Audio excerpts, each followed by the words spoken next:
आकाश पूछ रहा है पृथ्वी के बारे में कोई जानकारी नहीं है ना। हाँ, कौन सा तत्व रेडियो एक्टिव नहीं है? रेडियो एक्टिव कौन सा नहीं है? मुझे ये जानकारी दीजिए आप कि फिजिक्स समझ में आ रही है, पढ़ने में मजा आ रहा है कि नहीं आ रहा है। जर्नी तो हम लंबी लंबी कर रहे हैं, पर बता जरूर देना। कैल्शियम नहीं है ना, कैल्शियम नहीं है। रेडियम है, थोरियम भी है, यूरेनियम भी है, तो सी नहीं है। हाँ, आंसर इसलिए सी है। अच्छा अच्छा, आनंद आ रहा है। चलो फिर आनंद उठाओ, आनंद लो। आनंद लेना भी जीवन में बहुत जरूरी है, नहीं तो पता नहीं कब जो है प्राण पंखी उड़ जाए और आनंद साथ में आ जाए और फिर भूत बन के भटकते रहो। ऐसा भी नहीं करना है। Amplitude modulation is a process.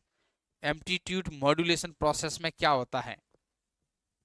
एक प्रक्रिया है जिसमें क्या होता है, संचरण होता है, वितरण होता है, संचरण होता है। आयाम में क्या उतार चढ़ाव क्या है? एक संचरण की प्रक्रिया है, एक मल्टीप्लिकेशन की प्रक्रिया है। Yes, is correct answer. अच्छा, बहुत अच्छा, वेरी गुड। अच्छा, क्लास सर सो नहीं हो रही है, इसका भी कुछ करेंगे। बहुत अच्छा। Moving string. दूर संचार में, दूर संचार में प्रयोग ली जाने वाली विद्युत चुंबकीय तरंगे कैसी होती है? मैं आपके तक पहुंचनी है, मोबाइल से फोन कर रहे हैं, तो वो तरंगे कैसी हैं जो आप तक पहुंच रही है? और ये वो तरंगे बच्चों कैसी हैं? तो वह पराबैंगनी है, इंफ्रारेड है, विजिबल है, या माइक्रोवेव है? तो वह इस माइक्रोवेव तरंगे, माइक्रोवेव ही है। रेडियो तरंगे अगर बोले उन्हें, या उन्हें लॉन्ग वेव्स का है, या शॉर्ट वेव्स का है, या मीटर वेव्स का है, माइक्रोवेव्स में आएगी। नेक्स्ट, अवरक्त तरंगों के द्वारा रिमोट कंट्रोल जो आता है टीवी का, उसमें अवरक्त किरणें होती हैं, इंफ्रारेड होती हैं वेव्स। यस, रिमोट में। बहुत हाई जोश है, बहुत ही ज्यादा जोश है ना। हाँ, चलो देखिए, प्रकाशीय तंतु में क्षीणता का मुख्य कारण क्या है? धीरे धीरे वो कमजोर क्यों पड़ता है, क्या है इसमें ऐसी? तो प्रकाशीय तंतु में ऑप्टिकल फाइबर के अंदर मेनली अटेन्यूएशन जो है, अटेन्यूएशन किस कारण होता है? कि एब्जॉर्प्शन होता है और स्कैटरिंग होती है, इस कारण ऐसा होता है। ऑप्टिकल फाइबर का प्रश्न है। प्रकाश उत्सर्जक डायोड जो हैं वो किसके बने होते हैं? बहुत अच्छा प्रश्न है, गलत मत कर देना। हाँ,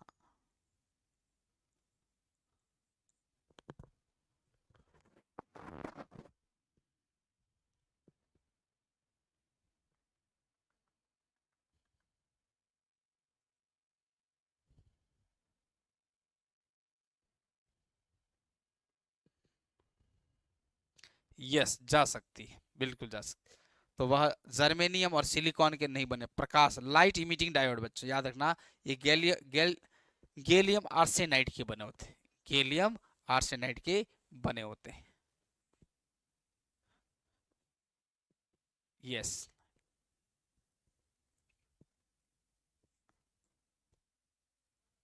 अगला प्रश्न, पिंड पर किया गया कार्य निर्भर करता है,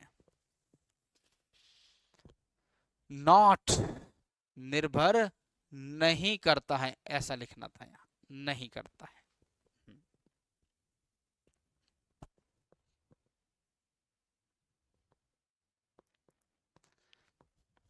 लगाओ आंसर,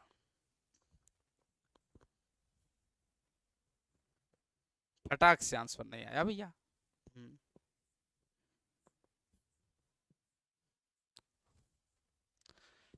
W बराबर क्या होता है? F D cos theta, cos theta. Yes, तो F पर आरोपित बल पर, D पर विस्थापन पर, उनके बीच के कोण पर यस ये भी करता है, तो पिंड के प्रारंभिक वेग की यहाँ कोई आवश्यकता ही नहीं पड़ी है ना। हाँ, आंसर हो गया डी, यस।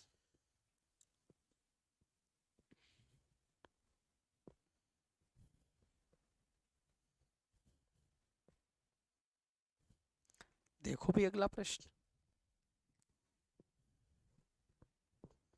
एक ध्वनि तरंग पूर्व से पश्चिम की ओर चलती है, तब हवा के कारण किस दिशा में गति करेगी? A sound wave travel from east से वेस्ट की ओर जा रही है, in which direction to do the particle of the air move? यानी यहां से चल रही है ऐसे, ईस्ट टू वेस्ट, ये ईस्ट है और ये वेस्ट चल रही है। कौन? कोई वेव्स हैं, ऐसे जा रही है। तो अगर कोई वेव ऐसे जा रही है तो ये कहते हैं ध्वनि तरंग की बात की जा रही है। तो कैसी, कौन सी? Sound waves. तो साउंड वेव्स में क्या होता है? ये संपीड़न और यह विरलन, फिर संपीड़न और फिर क्या हो रहे? विरलन, ऐसे बनेंगे। तो जिस दिशा के अंदर वह जा रही है, पार्टिकल माध्यम के कण उसी दिशा के अंदर गमन करते हैं, समझ रहे हैं? हाँ, और यही क्या है? ये तो लॉन्गिट्यूडनल का नेचर है, लॉन्गिट्यूडिनल वेव्स या अनुदैर्ध्य तरंगों का, अनुदैर्ध्य तरंगों का भी यही गुण है। और जो ये साउंड क्या है? इसी प्रकार की एक वेव्स है, तो उसी डायरेक्शन के अंदर, जिस डायरेक्शन में वो थी। आंसर गया सी। क्लियर? हाँ। आहा, वारे विशाल वाह, रोजाना याद करता रहता बेटा है। एग्जाम खत्म हो गए हैं, कह तो रहे हैं कि जो है नैनीताल जाना है, घूम के आना है, लेकिन मैं सोच रहा हूँ बच्चों के एग्जाम आ गए हैं, अब टाइम कैसे दे। पायरोमीटर क्या काम करता है? पायरोमीटर, पायरो का मीटर क्या काम करता है? ह्यूमिडिटी को मापता है, प्रेशर को मापता है, टेम्परेचर को मापता है, हाई या इंटेंसिटी ऑफ द अर्थक्वेक को किसको मापता है? हवा के प्रेशर को तो कौन मापेगा? बैरोमीटर माप सकता है, बैरोमीटर। उमस को कौन मापे? हाइड्रोमीटर, हाइग्रोमीटर मापेगा। और यह पायरोमीटर हो गया, ठीक है भाई। और यह क्या हो गया? सेस्मोग्राफ हो गया। हमने देखा सब, तो आंसर गया इसका सी, यस। पायरो का मतलब ही होता है आग। अरे बाप रे, पीयूष ठाकुर साहब, अरे ठाकुर साहब क्या कर दिया आपने, हैं? क्या कर दिया? पायरो, अरे पायरो का मतलब ही होता है आग। पायरो यानी आग, यस। यह एक लैटिन वर्ड है पायरो। पायरो का मतलब आग, याद रखना। जब जब भी कहीं पायरो नजर आए तो समझ जाना कि वहां आग है, आग है, आग है। हाँ, बहुत ज्यादा टेम्परेचर है। हाँ देखो, क्या जो ईश्वर ने क्या लिखा है ना। हाँ, लेकिन कुछ न बने तो एक अच्छा इंसान तो जरूर बनाने का प्रयास करूंगा, कि एक अच्छा इंसान बने ताकि याद करे दुनिया। हाँ, ये बात तो पक्की होगी। यदि आपतन कोण थीटा इन्हीं, हाँ, इनकमिंग वाला कितना? 0 डिग्री, तो परावर्तन कोण कितना होगा? ऐसी आई या ऐसी ही आई, तो ऐसी ही गई भाई, समझ गए? तो वो भी हो गया 0 डिग्री।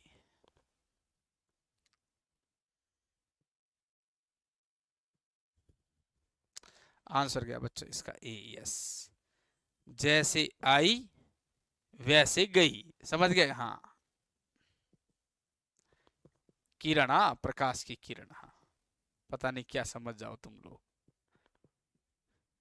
हाँ, एक डायनेमो क्या काम करता है? तो डायनामो जो है ना, वह यांत्रिक ऊर्जा को विद्युत ऊर्जा में बदलता है, मैकेनिकल एनर्जी को इलेक्ट्रिकल एनर्जी में बदलने का काम करता है। हाँ हाँ, ये किसी बच्चे ने आज मुझे पकड़ लिया है। ये सोहिल कुरैशी कुरैशी कह रहा है कि सर आज आप फिजिक्स पढ़ाते पकड़े गए। हाँ, क्योंकि मैंने 6 साल में फिजिक्स टच ही नहीं की, 6 साल तक नहीं पढ़ाई मैंने फिजिक्स बीच में, या 6 साल के बाद पहली बार वापस फिजिक्स हाथ में ली है मैंने। आपके बैच में पहली बार पढ़ाई बच्चों? कोई कहता फिजिक्स, मैं कहता हूँ कि नहीं मुझे नहीं आती है। हाँ, चुपके से रहा, लेकिन पता नहीं कौन बच्चा ये आज जाग गया कि सर आप कहते थे कि फिजिक्स नहीं पढ़ाता मैं, अब क्यों पढ़ा रहे हो? हैं, हाँ पकड़ा गया भाई, ये था।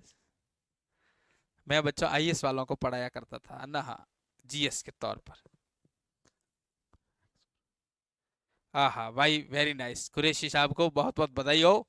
अच्छा, तो ये क्या भाई, क्या काम करता है? ये आवेश का स्रोत है नहीं, ऊर्जा का प्रवर्तक है, एनर्जी एनर्जी कन्वर्टर है। यह कोई सोर्स तो नहीं है भाई, किसी प्रकार का कोई सोर्स नहीं, सिर्फ कन्वर्टर का काम कर रहा है, कन्वर्ट करने का। तो इसका मतलब बी सही है, हाँ। बधाई हो भाई सोहिल, बहुत बहुत बधाई हो आपको। चलिए आगे बढ़ते हैं। अगला प्रश्न, आह क्या बात है, क्या फोटो बताया भाई। जैसा कि चित्र में बताया गया है, एल्यूमिनियम की एक पतली परत है और संधारित्र की दो प्लेटों के बीच में रखी गई है, तो संधारित्र की धारिता क्या होगी? धारिता के बारे में प्रश्न पूछा गया है, हाँ। तो इसके अंदर जो है दूरी के बारे में क्या कहा गया? कुछ नहीं। उनके बीच में क्या गई? एक एल्यूमिनियम की पतली परत रखी गई है दो प्लेटों के बीच में। तो संधारित्र की धारिता के अंदर कोई परिवर्तन नहीं आएगा भैया, यस, कोई परिवर्तन नहीं। बिल्कुल बिल्कुल बिल्कुल। आईएमएस सर तो भाई फिजिक्स के महान गुरु हैं ना, हाँ। फिजिक्स की आत्मा उनके अंदर बसती है, बताइए। वो तो ठीक है, मैं तो थोड़ा थोड़ा काम चलाऊ कर देता हूँ ना, हाँ। बिल्कुल, कि आपका काम कहीं अटके नहीं फिजिक्स में, हाँ।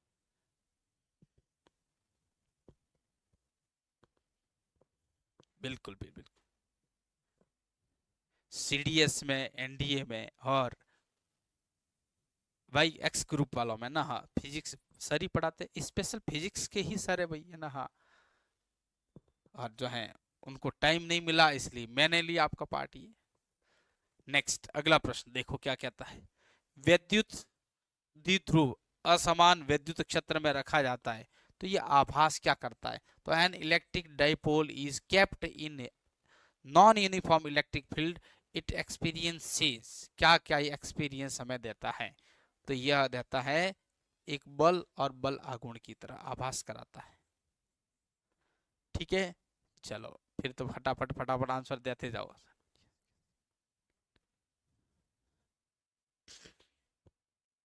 लंबी लड़ाई है भाई, जीएस की लड़ाई लंबी है। देखो बाल उतर गए, फिर भी अभी समझते हैं कि 5-7% आता है मैं तो ना, तो इस लंबी लड़ाई है, एग्जाम में जो आ रहा है उसके बारे में सोचे, काम हो जाएगा। एक तार को 0.1% लंबा करने के लिए खींचा जाता है, तो इसका प्रतिरोध के ऊपर क्या प्रभाव पड़ेगा? तो इसका प्रतिरोध क्या प्रभाव पड़ेगा? प्रश्न तो आसान है। तो उसका प्रतिरोध क्या है? उसका दुगना हो जाएगा, दुगना हो जाएगा, वृद्धि हो जाएगी, तो 20 करेक्ट। 0.1 है तो बढ़ करके 0.2 हो जाएगा, परसेंट की वृद्धि हो जाएगी इसमें, यस। आगे बढ़ते, अंतर परमाणु बल स्थिरांक की विमा क्या होती है? यस, अंतर परमाणु बल स्थिरांक जो है, इंटर मॉलिक्यूलर फोर्स का कांस्टेंट की विमा क्या होती है? तो क्या होती है भाई, जल्दी से बताओ। मैं समझ जाऊंगा कि आपने जो है पढ़ा है, और नहीं पढ़ा है इसका मतलब भी आप पकड़े जाओगे। M1 L0 T-2, कहाँ है ये? तो यहाँ कहीं लिखा है, जीरो का मतलब आया ही नहीं है, ठीक है, ए इज करेक्ट आंसर।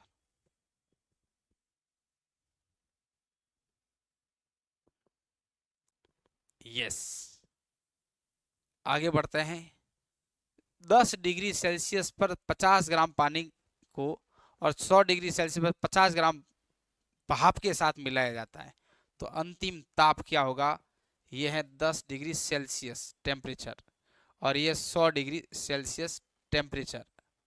ठीक, पानी कितना है? यह है 50 ग्राम, ये भी कितना है? 50 ग्राम, ठीक भाई, दोनों दोनों 50 ग्राम, ये हो गए मिलके 100 ग्राम, कोई बात नहीं। अब देखते इनका, यानी आधा करना पड़ेगा, कितना हुआ? 100 110 डिग्री सेल्सियस, 110 डिग्री सेल्सियस को किया हमने आधा, बराबर आया ना पानी भी, तो इसका क्या हुआ आधा, तो 50 और 5 55 डिग्री सेल्सियस, 55 डिग्री सेल्सियस बन गया भैया मेरे। ए इज करेक्ट आंसर।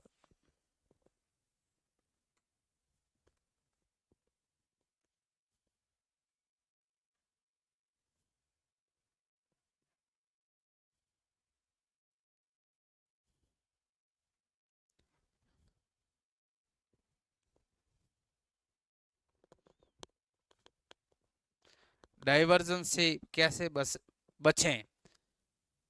अपने टारगेट को सुबह शाम दोपहर 3 बार याद करो, टारगेट को, ठीक है। हाँ, और बस परिस्थितियां देखो, सपने देखो कि ये करना है जीवन में, वहां जाना है।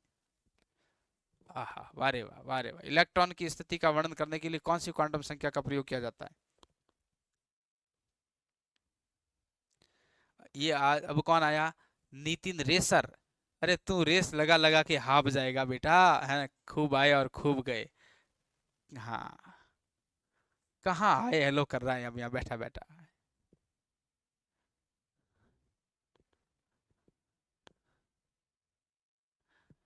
कई आए और कई गए, हाँ।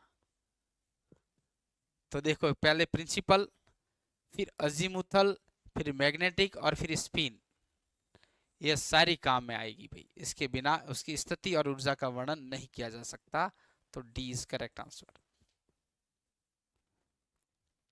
D is correct answer. हाँ, स्पिन का भी पता लगना पड़ेगा ना, तब जाके पता चलेगा पूरा।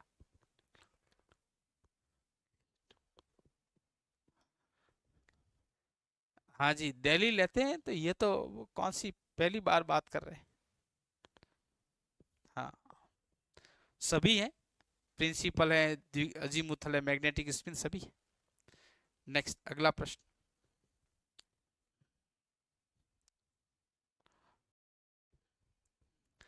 अच्छा, रेसर साहब कह रहे हैं, लेकिन तो डायलॉग था आज का, मैंने आप पहली बार देखा आपका, लेते खुशी की बात है। नहीं, चलो देखते हैं। एक हवा का बुलबुला है, हा हा हा, और पानी के अंदर घुसा दिया उसे, तो वो व्यवहार कैसे करेगा? ये प्रश्न बहुत इंपॉर्टेंट और कई बार एग्जाम आता है। हवा का बुलबुला पानी के अंदर घुसेड़ डाला, व्यवहार कैसा करेगा? तो वह एक कॉनकेव अवतल दर्पण की तरह व्यवहार करेगा भैया, या वह अवतल दर्पण नहीं, लेंस, कॉनकेव लेंस की तरह व्यवहार करेगा। दर्पण कैसे हो गया? लेंस की तरह, हाँ, अवतल लेंस की तरह काम करेगा। मैथ्स की क्लास के बारे में जानकारी आएगी आपको थोड़ी समय बाद, तो शायद पता चल जाएगा कि हो रही है कि नहीं हो रही है। ठीक है भाई, हाँ चले आगे देखते, अगले प्रश्न की ओर देखो।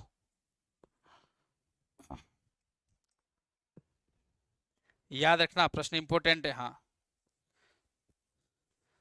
तथास्तु, क्रिकेट बादशाह तथास्तु, कल छुट्टी दे दो, लो ये छुट्टी, पूरा आशीर्वाद, छुट्टी है ना। हाँ, बादल वायुमंडल में किसके कम होने के कारण तैरते हैं? बहुत अच्छा प्रश्न है, ये आंसर आप दोगे, फटाक से लगाओ आंसर। यस, वो क्या रीजन है कि कोई चीज तैरती है? तैरने का पहला कारण क्या होता है? तो तैरा तभी जाया जाता है जब घनत्व क्या हो? घनत्व कम हो। अब ये घनत्व कई कारणों से कम हो सकता है। हाँ, करना है भाई, बहुत बहुत सही कहा, बहुत सही कहा। हाँ, ले सकते हैं, ले सकते हैं, ले सकते हैं। तो क्या कम होगा? तो घनत्व कम होगा, तब ऐसा संभव होगा। ठीक है, हाँ, घनत्व की बात है, डेंसिटी कम होगी। आगे देख, निम्न में से किस में ध्वनि की गति अधिकतम होती है? वो कौन है जिसके कारण अगर टेम्परेचर बहुत ज्यादा है, डेंसिटी भी बहुत ज्यादा, मैंने डेंसिटी काम करती है, डेंसिटी बहुत ज्यादा है, तो ध्वनि की गति बहुत ज्यादा होगी। यस, तो डेंसिटी पर ही ध्वनि का वेग वैसे डिपेंड करता है। तो इसके अंदर देखो डेंसिटी ज्यादा किसकी है, सॉलिड पार्ट कौन है, सॉलिड। तो ये भी एयर है, ये भी एयर है, ये लिक्विड है और ये सॉलिड है। तो सॉलिड लिक्विड गैसेज नहीं पढ़ा हमने, कई बार पढ़ा।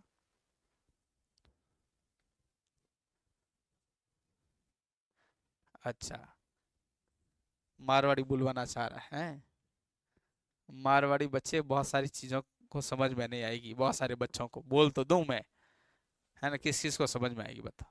कंप्यूटर की बच्चे हो गई है क्लासें, विक्रम क्लासें कंप्यूटर की हो गई है, प्रैक्टिस के तौर पर मैं उसके अंदर भी प्रश्न करवा दूंगा। यस,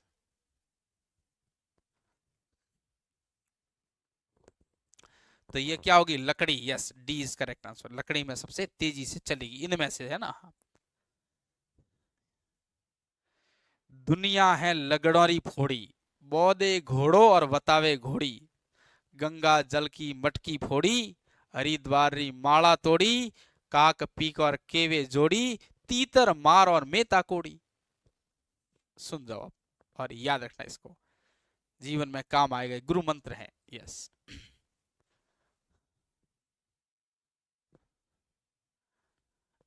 अब आ जाते, ये है वेलोसिटी और ये है टाइम, इसे क्या बोला जाता है बताओ यार।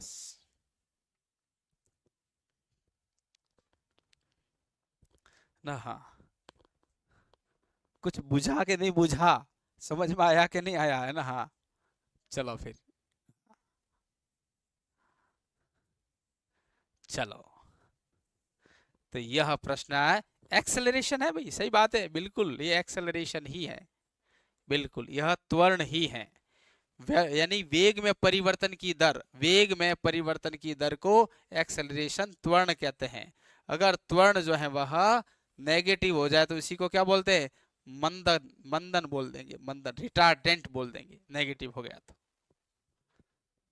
यस, तो यह हमारा 40 प्रश्न कंप्लीट हुए भाई। 40 प्रश्न में एक में आपके यहाँ की मैं थोड़ी